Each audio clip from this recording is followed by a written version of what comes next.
ഇന്ന് എന്താണ് പരിപൂർണ സംഖ്യ അല്ലെങ്കിൽ പെർഫെക്റ്റ് നമ്പേഴ്സ് എന്ന് പറയാം. ഒരു സംഖ്യയുടെ അതേ സംഖ്യ ഒഴിച്ചിട്ടുള്ള ഘടകങ്ങളുടെ തുക അതേ സംഖ്യയായി വരുന്ന സംഖ്യകളെയാണ് അനകസംഖ്യകളെന്ന് പറയുന്നത്. ഉദാഹരണത്തിന് നോക്കിക്കേ, 6 എന്ന് പറയുന്ന സംഖ്യ, 6 എന്താണ്? ഒരു പരിപൂർണ സംഖ്യയാണ്. നോക്കിക്കേ, ഈ 6 എന്ന് പറയുന്നത് അതിൻ്റെ ഫാക്ടേഴ്സ്, 6ൻ്റെ ഫാക്ടേഴ്സ് ഏതൊക്കെയാണ്? നമുക്കറിയാം. 6ൻ്റെ ഫാക്ടേഴ്സ് 1, 2, 3 പിന്നീട് 6 അപ്പോൾ ഈ 6 വേണ്ട, ഈ 6 ഒഴികെയുള്ള സംഖ്യകളുടെ തുക നോക്കുക. 6 ഒഴികെയുള്ള സംഖ്യകളുടെ തുക എത്ര തന്നെ വന്നു?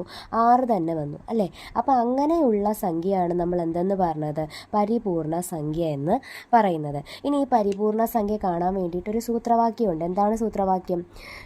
2 raised to p minus 1 2 raised to p minus 1 into 2 raised to p -1. ഈ ഇക്വേഷൻ വെച്ചിട്ട് നമുക്ക് എന്ത് ചെയ്യാൻ പറ്റും? പരിപൂർണ സംഖ്യ കണ്ടെത്താനായിട്ട് പറ്റും. ഇവിടെ എന്താണ് ഈ പി എന്ന് പറഞ്ഞു കഴിഞ്ഞാൽ? പി എന്ന് പറഞ്ഞു കഴിഞ്ഞാൽ അഭാജ്യ സംഖ്യയാണ്, അതായത് പ്രൈം നമ്പേഴ്സാണ് ഇവിടുത്തെ പി എന്ന് പറയുന്നത്. അപ്പോൾ ഇപ്പം നോക്കിക്കേ, ആദ്യത്തെ പ്രൈം നമ്പർ ഏതാണ്? 2 അല്ലേ? അപ്പോൾ നമുക്ക് ഇതിനകത്ത് ഇട്ട് നോക്കാം, ശരിയാണോ ഇല്ലയോ എന്ന് അറിയണ്ടേ. അപ്പം 2 raised to, ആദ്യത്തേത് 2 അപ്പോൾ 2 - 1 into 2 raised to 2 - 1. 2 raised to 2 - 1 എന്ന് പറഞ്ഞാൽ 2 തന്നെ കിട്ടി, ഇൻറ്റു 2 raised to 2 എന്ന് പറഞ്ഞു കഴിഞ്ഞാൽ 4 ആണ്. 4 - 1 എന്ന് പറഞ്ഞു കഴിഞ്ഞാൽ 3. അപ്പം 3 × 2 എന്ന് പറയുന്നത് 6. അപ്പം നമ്മുടെ ആദ്യത്തെ എന്ത് കിട്ടി? പരിപൂർണ സംഖ്യ കിട്ടി. ഏതാണ്?